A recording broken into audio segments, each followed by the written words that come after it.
Dream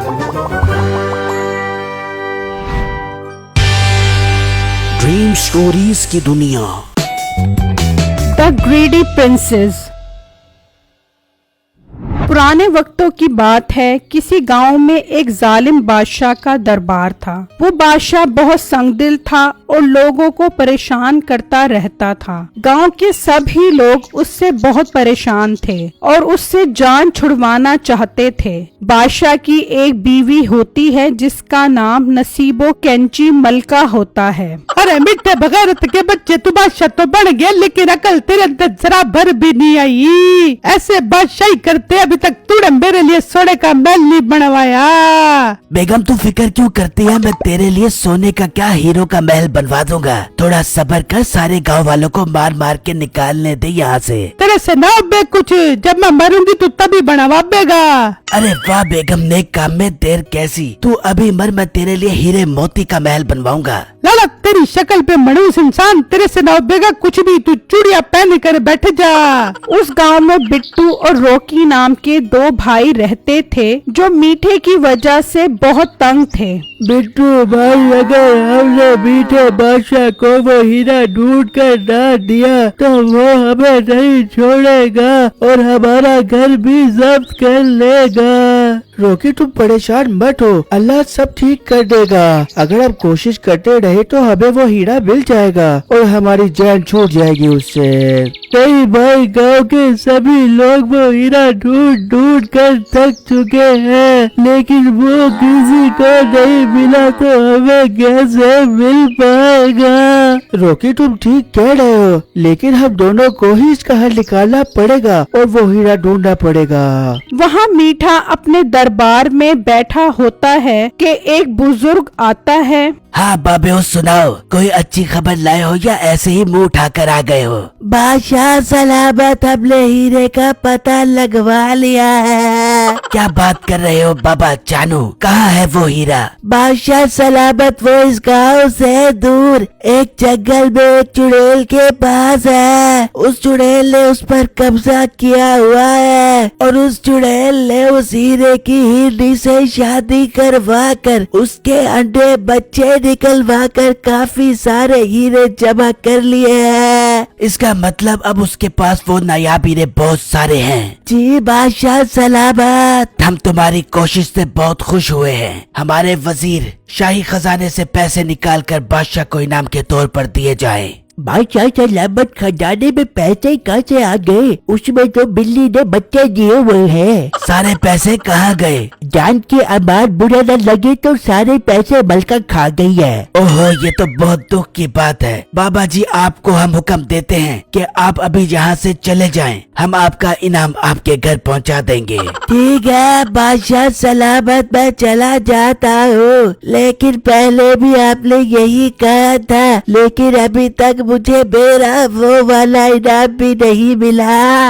ये कहकर वो बुजुर्ग वहाँ से चला जाता है। और मोटी नाक वाली औरत, तू क्या मुझे हर जगह जलील करवाती रहती है? सारा शाही खजाना खा गई। मिठे मेरे साथ तमीज से बात करियो, किस शाही खजाने की बात कर रहा है तू? 420 रुपए पड़े हुए थे उस समय। तो तू 400 रुपए ले लेती, 20 रुपए रहने देती वहाँ पर। सारा शाही खजाना खाली कर दिया। वहाँ बिट्टू जंगल से लकड़ियाँ काटने जाता है तो उसे दरिया के पार एक गार नजर आता है। यार ये गाड़ कैसा है? मुझे इस गाड़ के पास जाना चाहिए, लेकिन मैं इस दरिया को कैसे पार करूँ? बिट्टू अभी ये सोच ही रहा होता है तो दरिया से एक बुजुर्ग निकलता है। बाबा जी आप कौन हो? बेटा मेरे बारे में क्या पूछते हो? तुम यहाँ हीरा ढूंढने आए हो ना? बाबा जी आपको हीरे के बारे में कैसे पता चला? बेटा तुम इस बात को छोड़ो, वो हीरा उस गार में है। बाबा जी मुझे दरिया पार करवा कर उस गाड़ के पास ले जाओ ताकि मैं वो हीरा हासिल कर सकूं। ठीक है, तुम मेरे कंधे पर बैठ जाओ, मैं तुम्हें उस दरिया के पार ले जाऊंगा। फिर बिट्टू उस बाबा जी के कंधे पर बैठ जाता है। तो जैसे ही वो दरिया के दरमियान में आते हैं, बाबा बिट्टू को दरिया में उतार कर बाहर आ जाता है। अब बेटा तुम इस दरिया में ही रहो, मैं अपने घर जा रहा हूँ। बाबा जी मुझे बाहर निकालो, मैं यहाँ से हिल नहीं पा रहा। नहीं, अब तुम इस दरिया से नहीं निकल सकते जब तक कोई और तुम्हारे कंधे पर ना बैठ जाए। तुम उसे दरिया में छोड़ोगे तब ही तुम निकल पाओगे। ये कहकर वो बाबा वहाँ से चला जाता है और रात होती है। तो रॉकी बहुत परेशान होता है कि बिट्टू अभी तक घर नहीं आया।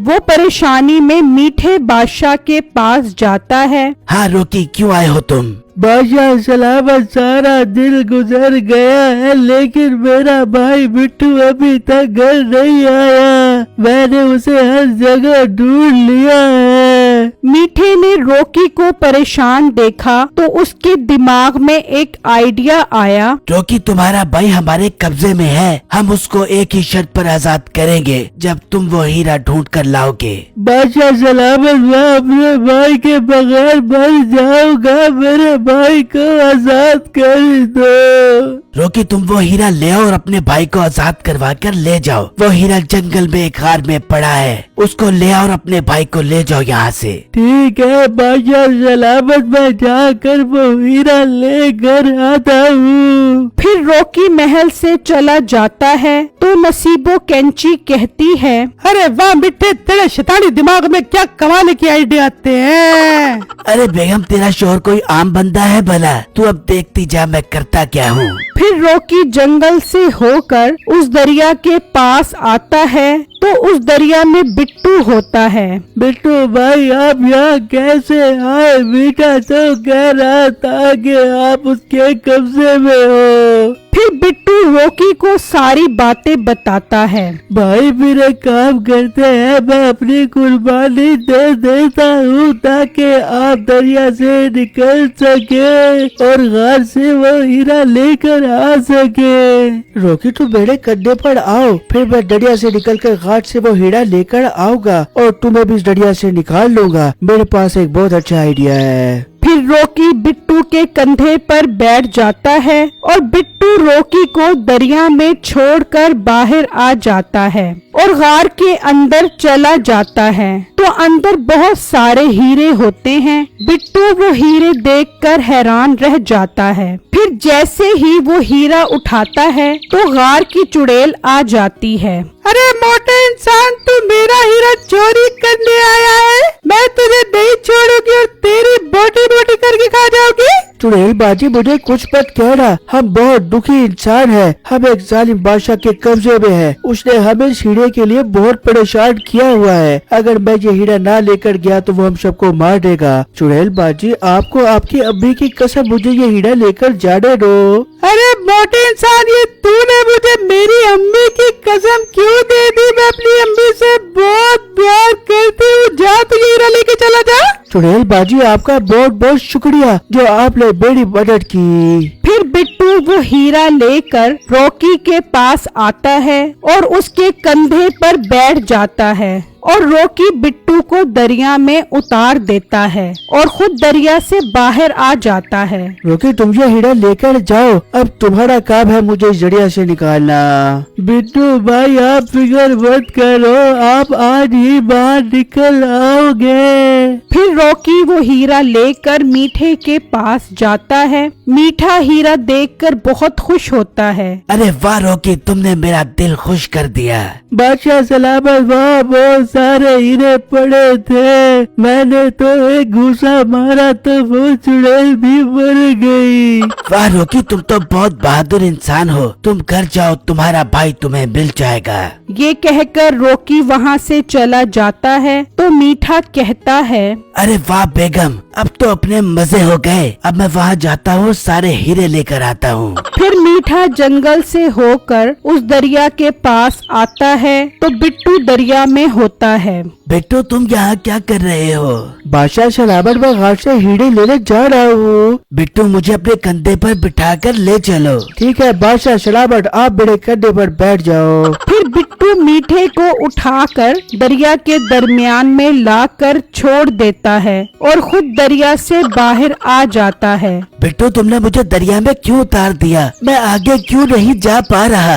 बादशाह, तुम्हारी यही सजा है कि तुम सारी जिंदगी दरिया में रहो। Bye bye. मेरी इस वीडियो को लाइक और मेरे चैनल को सब्सक्राइब जरूर कीजिएगा और मुझे कमेंट बॉक्स में जरूर बताइएगा कि आपको मेरी स्टोरी कैसी लगी। शुक्रिया।